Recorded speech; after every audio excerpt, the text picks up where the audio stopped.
ನಾನು ಯಾವುದೇ ತಪ್ಪು ಮಾಡಿಲ್ಲ. ಯಾರ ಮನಸ್ಸನ್ನ ನೋಯಿಸುವ ಉದ್ದೇಶ ನನ್ನದಲ್ಲ. ಆದರೂ ಕಾಂಗ್ರೆಸ್ ಪಕ್ಷದ ಕಾರ್ಯಕರ್ತರು ಇಂಡಿಯಾ ಮೈತ್ರಿಕೂಟದ ನಾಯಕರಿಗೆ ನೋವಾಗಿದ್ರೆ ಕ್ಷಮೆ ಕೋರ್ತೀನಿ ಅಂತ ಡಿಸಿಎಂ ಡಿಕೆ ಶಿವಕುಮಾರ್ ಹೇಳಿದ್ದಾರೆ. ವಿಧಾನಸೌಧದಲ್ಲಿ ಮಾತನಾಡಿರುವ ಅವರು ವಿಧಾನಸಭೆಯಲ್ಲಿ ಆರ್ಎಸ್ಎಸ್ ಗೀತೆಯ ಸಾಲುಗಳನ್ನ ಉಲ್ಲೇಖಿಸಿದ್ರ ಬಗ್ಗೆ ಸ್ಪಷ್ಟನೆ ಕೊಟ್ಟಿದ್ದಾರೆ. ಜೊತೆಗೆ ತಮ್ಮ ಹೇಳಿಕೆಯನ್ನ ರಾಜಕೀಯವಾಗಿ ಬಳಸುತ್ತಿರುವವರಿಗೂ ಟಾಂಗ್ ಕೊಟ್ಟಿದ್ದಾರೆ. ನಾನು ಕೆಲವು ದಿನಗಳ ಹಿಂದೆ ಸದನದಲ್ಲಿ ಚಿನ್ನಸ್ವಾಮಿ ಕಾಲ್ತುಳಿತ ಪ್ರಕರಣಕ್ಕೆ ಸಂಬಂಧಿಸಿದ ಚರ್ಚೆ ವೇಳೆ ನಮ್ಮ ನಾಯಕರು ಆದ ಪರಮೇಶ್ವರ್ ಅವರನ್ನ ಸಮರ್ಥಿಸಿಕೊಳ್ಳುತ್ತಾ ನಾನು ಅವರ ಗರಡಿಯಲ್ಲಿ ಬೆಳೆದಿದ್ದೇನೆ ಎಂದು ಹೇಳಿದೆ.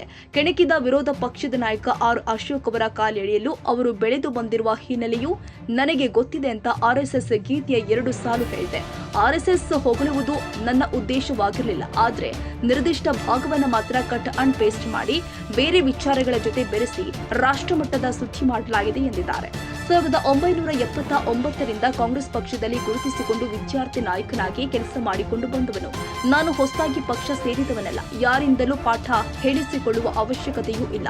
ಇಂದಿರಾ ಗಾಂಧಿ ಅವರು ನಿಧನ ಹೊಂದಿದ ಸಂದರ್ಭದಲ್ಲಿ ನನ್ನ ಟೂರಿಂಗ್ ಟಾಕೀಸ್ಗೆ ಇಂದಿರಾ ಚಿತ್ರಮಂದಿರ ಎಂದು ಹೆಸರಿಟ್ಟವನು ನಾನು. ನನ್ನ ಹಾಗೂ ಗಾಂಧಿ ಕುಟುಂಬದ ನಡುವಿನ ಸಂಬಂಧ ಭಕ್ತ ಹಾಗೂ ಭಗವಂತನ ನಡುವಿನ ಸಂಬಂಧ ಎಂದಿದ್ದಾರೆ. ರಾಜಕೀಯ ನಾಯಕನಾಗಿ ಹಾಗೂ ರಾಜಕೀಯ ಶಾಸ್ತ್ರದ ವಿದ್ಯಾರ್ಥಿಯಾಗಿ NSUIನಲ್ಲಿ ವಿದ್ಯಾರ್ಥಿ ನಾಯಕನಾಗಿ ಬೆಳೆದವನು ನಾನು. ಗಾಂಧಿ ಕುಟುಂಬ ಹಾಗೂ ಅದರ ಕೊಡುಗೆ ಸೇರಿ ಕಾಂಗ್ರೆಸ್ ಪಕ್ಷದ ಇತಿಹಾಸ, RSS ಇತಿಹಾಸ, ಬಿಜೆಪಿ ಇತಿಹಾಸ, JDS ಕಮ್ಯುನಿಸ್ಟ್ ಪಕ್ಷಗಳ ಇತಿಹಾಸ, ಅಜೆಂಡಾ ತಿಳಿದಿದ್ದೇನೆ. ಇದು ನನ್ನ ಕರ್ತವ್ಯ. ಕೇರಳದಲ್ಲಿ ನಮ್ಮ ಮೈತ್ರಿ ಪಕ್ಷ ಮುಸ್ಲಿಂ ಲೀಗ್ ಯೂತ್ ಕಾನ್ಫರೆನ್ಸ್ಗೆ ಕೆಲ ವರ್ಷಗಳ ಹಿಂದೆ ಹೋಗಿದೆ. ಆಗ ಅವರ ಶಿಸ್ತು ಸಂಘಟನೆ ನೋಡಿ ನಾನು ಬೆರಗಾಗಿದೆ ಅಂತ ಹೇಳಿದ್ದಾರೆ. ಅವರ ಪಕ್ಷ, ಅವರ ಸಿದ್ಧಾಂತ,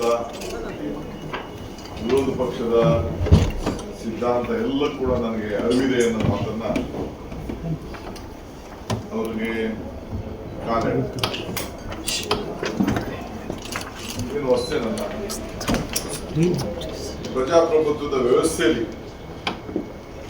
ಸಂಸದೀಯ ವ್ಯವಸ್ಥೆಯಲ್ಲಿ ನಾನು ಅಸೆಂಬ್ಲಿಲೇ ನನ್ನ ಆಚಾರ ವಿಚಾರಗಳನ್ನು 1979